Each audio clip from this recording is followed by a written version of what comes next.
I am about to drop a bombshell on you. Anime is made in Japan. Oh, that's I know, crazy, isn't it? And there's another one. Anime is in Japanese. well, isn't it kind of implied that if it's made in Japan, it's probably in Japanese? I'm sorry, what was that? Well, when you make something in Japan, it's probably going to be in Japanese. Uh, where are you from? I'm from the States. Well, can you speak English? Yeah, I'm talking to you right now. Anyways, remember that time Nagatoro said sus?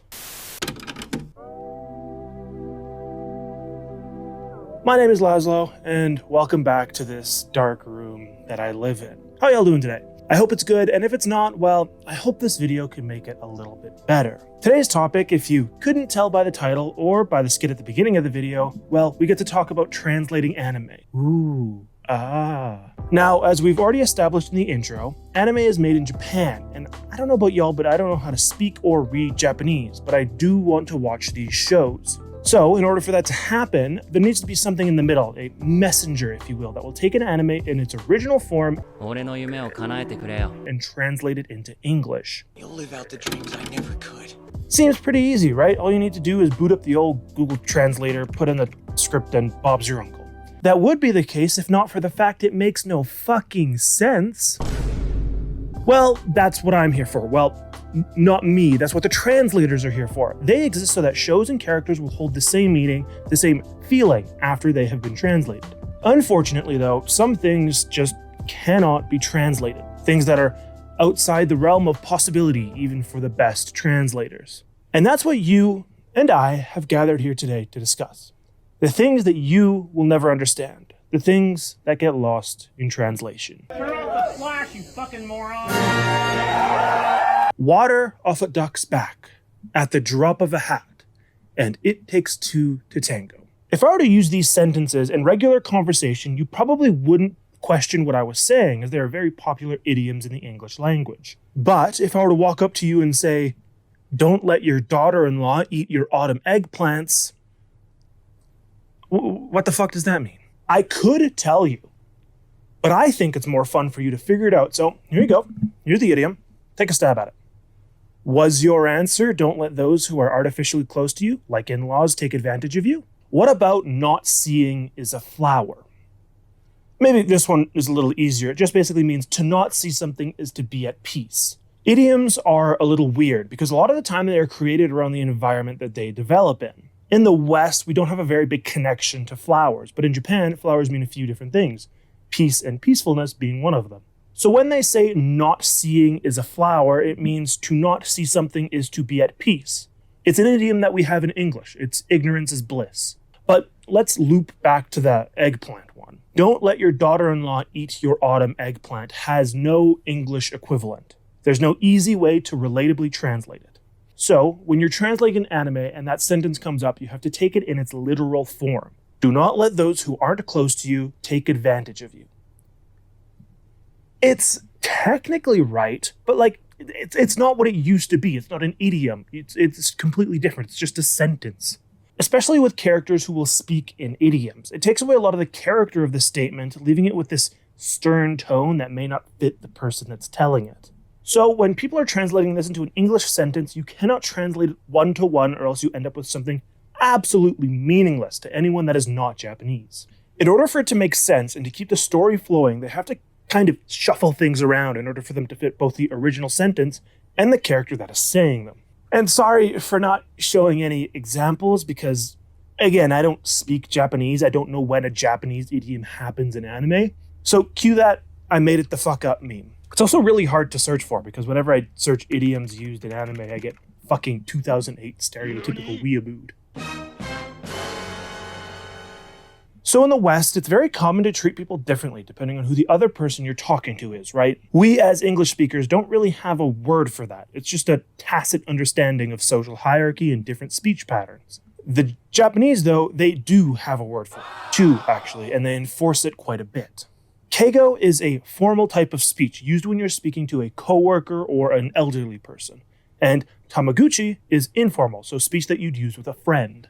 When you're watching an anime, you can sometimes notice the difference in tone when one person is talking to their boss and then turning and talking to their friend, but rarely, and I mean rarely, will you ever notice that difference.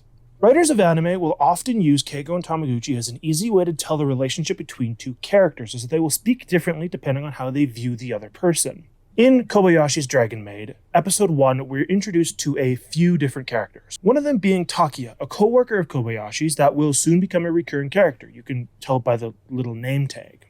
From the very first words that Takia speaks, he addresses Kobayashi in a very casual manner, asking her out for drinks, and Kobayashi responds in a very casual way as well, agreeing to go with him.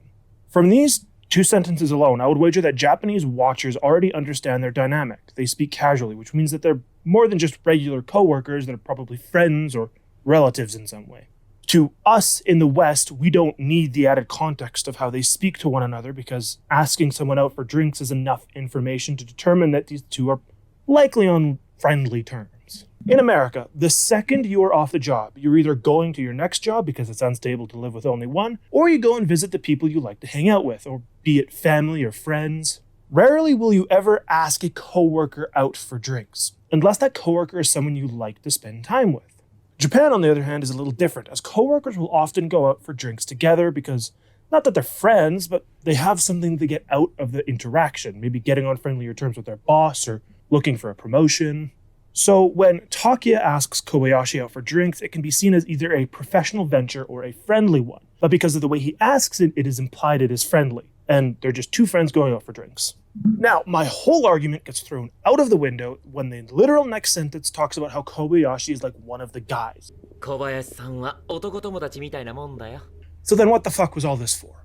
Well, this is a 15-second interaction that can mean 2 very different things depending on what language they're watching in. While in the Japanese version, jump through a few hoops to get there, they both mean the same thing. And this is fucking Kobayashi's Dragon Maid. It's hardly the pinnacle of audible storytelling. You're not going to be finding hidden messages between the lines of this story anytime soon.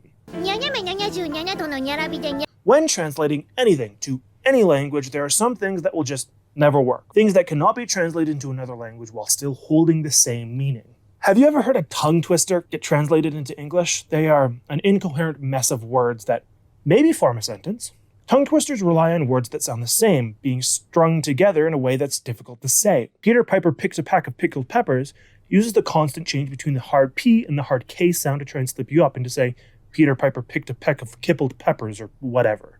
Now let's look at a Japanese tongue twister set by Koyomi Araragi. 斜め77度の並びで、泣く泣くいななく7半7台、難なく並べて長々め。 The direct translation of that is crying loudly. You line up 7 750cc bikes on a line at 77-degree angle without a hitch, and you are giving them a long look.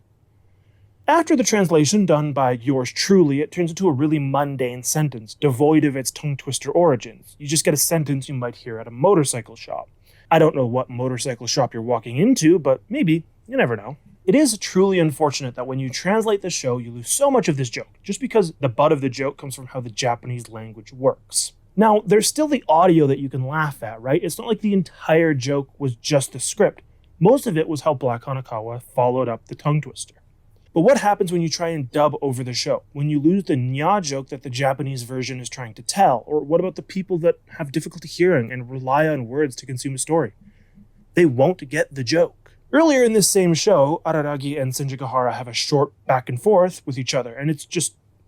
roll the clip. そんなことより荒木くん、黒岩瑠衣子という高名な推理作家がいるんだけれど、この人の名前分解すると黒い悪い子になるのよ。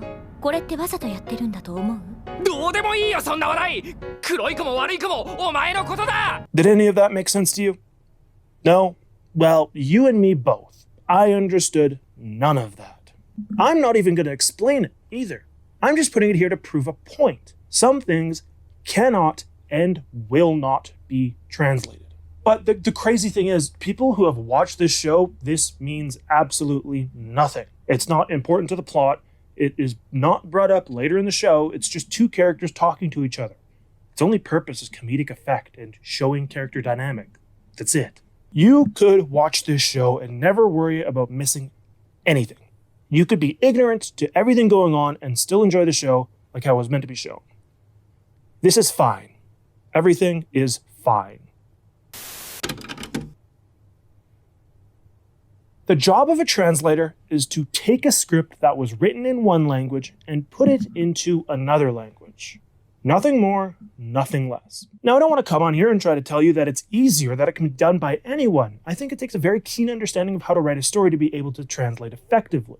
But even with the best of translators, some things can never be translated. Cultural differences will never be explained thoroughly, and things will inevitably be lost in translation.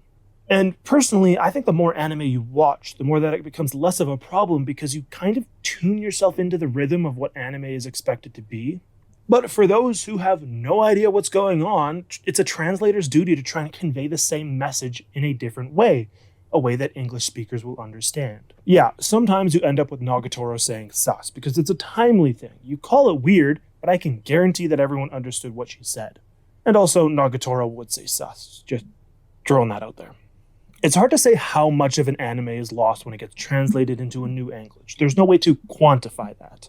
Occasionally, you will lose something, and sometimes you just kind of have to deal with that.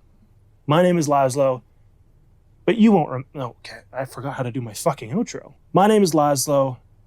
No, what is my outro? My name is Laszlo, but you won't remember that. See ya.